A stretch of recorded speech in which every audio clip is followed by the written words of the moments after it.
The Blue Blood, a story by Slime Special 681. Prologue. There are many defining points in a nation's history. Often these points are based around key issues and people of the day. One often needs to first know the past to understand the present. The Shivanti Imperium is no exception to this rule. The Imperium has faced many defining moments in the course of its long history. There's the first Unification War, in which the first Empress successfully united the Shivanti people and became the god Empress. Her divine right as descendant of the sun goddess Shimalta allowed her to rally enough support to topple the final alliance of 23 petty war ladies and claim the entirety of Shil. Following her victory, she used her divine ancestry to claim dominance over the stars. This gave birth to the earliest concept of modern Shil manifest destiny. It was during the reign of her and her predecessor that the institution of the interior came to being. Then there was the reign of the fourth Empress, a weak ruler who was nearly cooped out of power on 4 separate occasions. Once by the nobility, once by her siblings, and twice by her officers. During her reign, the interior became a nigh insurmountable tool of terror to wield against noble and peasants alike. With time, she came to realize that being firstborn alone had not sufficiently equipped her to be Empress. From her late reign came the tradition of choosing the most capable heir from amongst the sitting ruler's children. Unfortunately, this policy created a great deal of infighting amongst the potential candidates as they vied for imperial favor. Then there was the first emperor, a short-lived and sickly man. Chosen for the position on account of having discreetly killed all of his competition, his ascension created a precedent for all males to claim the throne. Aware of his rapidly dwindling time, he formed a council of competent advisors and instructors for each of his 3 children prior to his ascension. This practice would come to be a tradition and serve to further strengthen the throne. He would ultimately choose his first daughter as heir based on her outstanding business acumen and eye for economics. His early death, after 4.5 short years, served to limit his potential heirs and ensure a smooth transition of power. There are many such rulers and their accomplishment, but none carry the same weight as the second and, as to date, last emperor. A deeply pragmatic man, Prince Creek was unique amongst his siblings in that he was not content to sit back and blindly trust in the interior. He used the husbands of high-ranking nobles to spy on the elites of the Imperium. It was by means of this method that he uncovered an interior plot against his mother and personally crushed it. His quick thinking and suppression of the conspiracy led to him being chosen as the heir to the throne. This plot was the first of its nature among the interior, and his future rule would see the last of its kind. Emperor Creek spent the early years of his reign strengthening his position within the imperial bureaucracy. He accomplished this by simultaneously marrying into every noble house while being beholden to none. A feat made far easier by over a century of unchecked consolidation of noble power into 4 major houses. His early experience with the interior coup and his siblings' incompetence led to him favoring merit over breeding. He firmly believed that a strong and honest system of governance was inherently superior to one based solely on blood and title.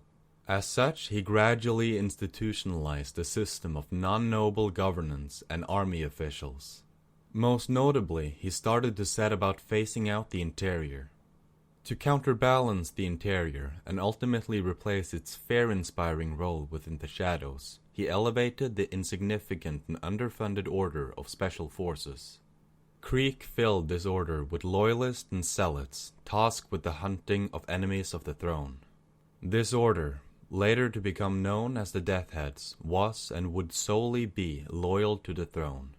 He also strengthened both his house guard and the Golden Glaives at the time, preferring to keep a powerful and loyal congregate of soldiers between him and an increasingly disenfranchised nobility.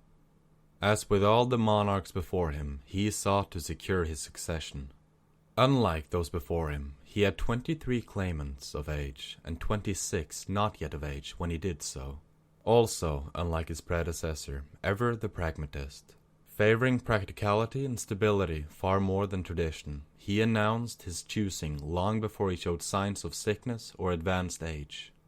Throughout his reign, he had favored his only son Gera and declared him the crown prince following a successful series of campaigns and integrations of a small alliance along the border. This course of action deeply offended many of the noble houses as their candidates were never given a chance to prove themselves worthy of the throne. Bitterly enraged, several of his wives and daughters conspired with elements of the interior to topple him and his heir. In a successful surprise attack, the coalition force-drove the emperor and his son from Shill, though they failed to kill him. Shortly after this, the coalition fell into brutal infighting over succession. Thus began the Fifth Unification War. Over the next 10 years, the emperor and his son reconquered the Imperium piecemeal. During this period, the Death Heads distinguished themselves through a series of operations that culled the majority of the royal family. The royal house guard was utterly decimated and absorbed into the Golden Glaives. The power of the 14 houses were broken. Crown Prince Gera died during the siege of Shill, when rebels knocked out his ship's anti-grav while in high orbit. Left with little choice, Emperor Krieg appointed the 35th Princess Trisha as his heir in the 35th year of his rule. He soon realized that his daughter, though not incompetent, was not capable of ruling the Imperium in the same manner as him or his recently departed son. As such, the remainder of his reign was spent rebuilding the nobility and interior. He split the surviving great houses along the cadet branches and appointed over 140 distinguished officers and their houses to the nobility.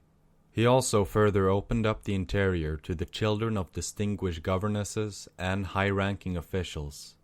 He would die in the 48th year of his reign. To this day, the title Emperor carries with it connotations of absolute power and dominance over the nobility. It also carries the fear of instability and the grave infighting brought about by the tidal wave of imperial claimants. Simply uttering the title is often enough to make a noble stutter in fear or disgust. In the present sits the current Empress, a powerful and skilled politician. She is a mother of 9, 8 are of age, and 1 will be within the coming year.